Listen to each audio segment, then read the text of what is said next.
ओम भट स्वाहा. ओम चामुंडाय नमः. भिक्षाम देई पोरी, भिक्षाम देई. हे घ्या बाबा. पोरी, तुझ्या चेहऱ्यावर काहीतरी चिंता दिसतेय पोरी. तुझ्या घरात कलेश सुरू आहे वाटतं. हो बाबा, पण तुम्हाला कसं माहीत? सब भगवान की कृपा पोरी, सब भगवान की कृपा. पोरी, तुझ्या घरात सतत भांडण होतात. तुझ्या घरात पैसा टिकत नाही. तुझ्या घरात सुखशांती नाही. बरोबर ना पोरी? हो बाबा, बरोबर. धन्य. या बसा बाबा. पोरी, तुझ्या घरावर करणी झाली आहे वाटतं पोरी. करणी? घाबरू नकोस पोरी. बाबा है ना, बाबा सब कुछ ठीक कर देंगे. ओम भट स्वाहा. पोरी पोरी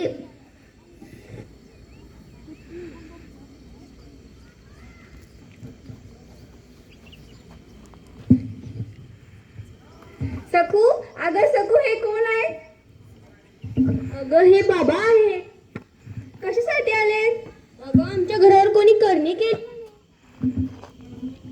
तुला कोणी सांगितलं? या बाबांनी सांगितलं.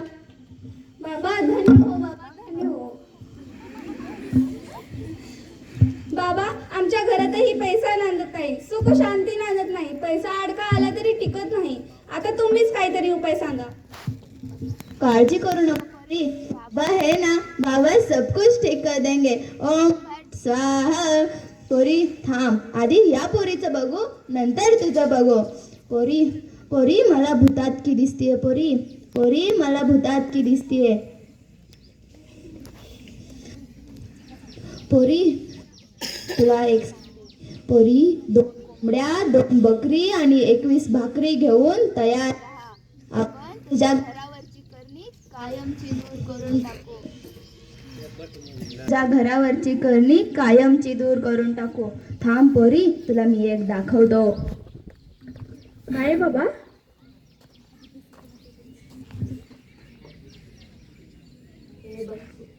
हे बघ पोरी, करणी काय असते हे बघ. अय्यो, एवढी करणी?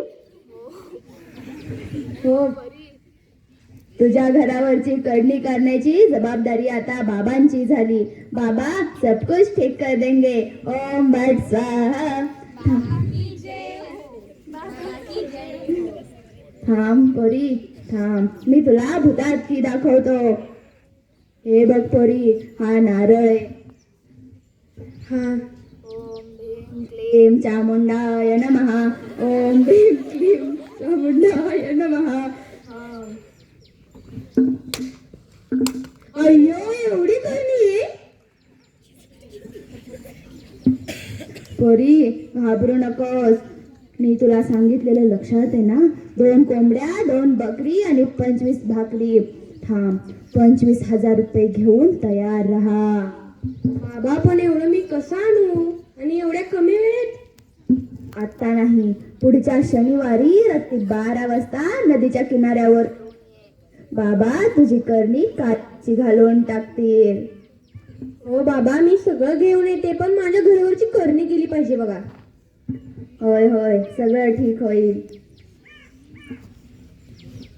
अगं आई, तू वेडी झाली आहेस का? एवढ्या रात्री 12 वाजता नदीच्या काठी, ते पण ह्या बाबांचं ऐकून 25,000 रुपये घेऊन. हे करणी बेरणी काय सुद्धा नसतं. कालच आमच्या सरांनी सांगितलंय.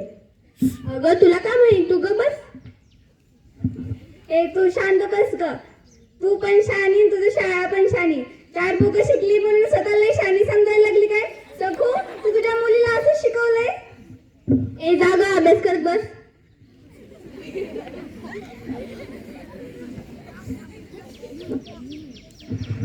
थांबा थांबा, हे काय चाललंय? हा काय गोंधळ आहे? अहो सरपंच ताई, काय नाही, आमच्या घरात कोणी करणी केली म्हणे. आणि हे तुम्हाला कसं समजलं? साधू बाबांनी सांगितलं आम्हाला.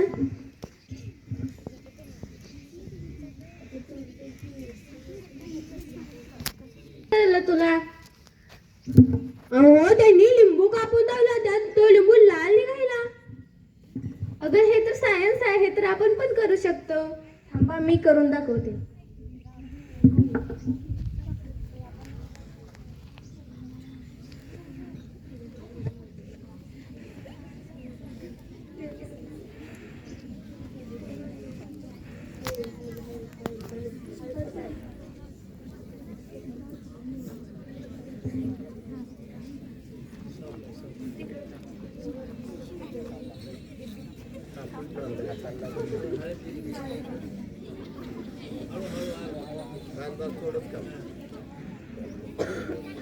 हा वॉशिंग सोडा आहे, हा बेस आहे, हा वॉशिंग सोडा आहे, हा बेस आहे आणि ही टर्मरिक. ह्या दोघांचं रिएक्शन झाल्यावर हा लिंबू लाल होतो.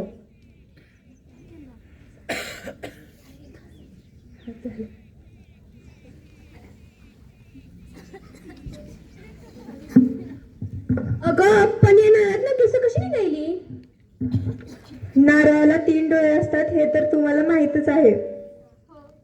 त्यातूनच एका डोळ्यातून केस आत घालून हे दाखवतात आणि तुम्हाला फसवतात. हे तर कोणी पण करू शकतं.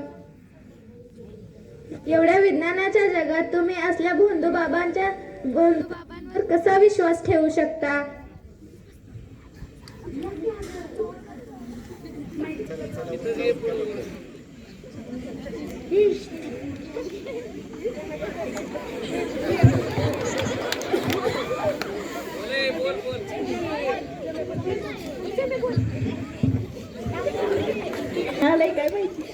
काल या सुनबाईला 10,000 रुपये दे म्हणलं तर सुनबाई नाही म्हणली आणि त्या भोतू बाबाला 25,000 रुपये द्यायला निघाली. ए पोटे लाव ग पोलिसाला फोन.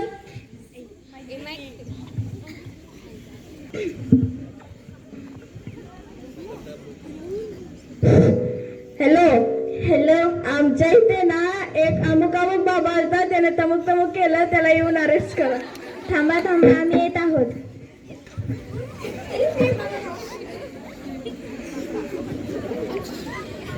कुठे आहे तो बाबा?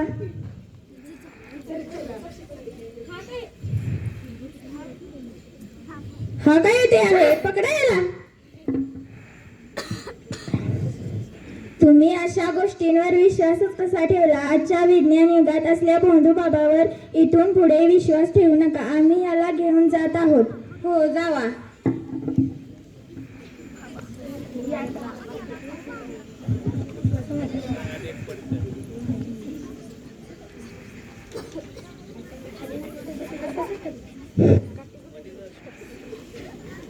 सर्वांना माझी एकच विनंती आहे, अशा विज्ञानाच्या या जगात अंधश्रद्धेवर विश्वास ठेवण्याची चूक कोणीही करू नका.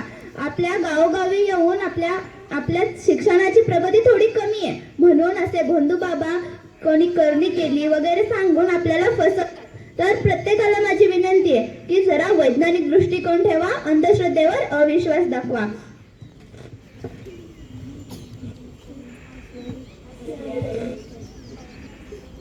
बायडो असल्या अंधश्रद्धेवर कुणी विश्वास ठेवू नये.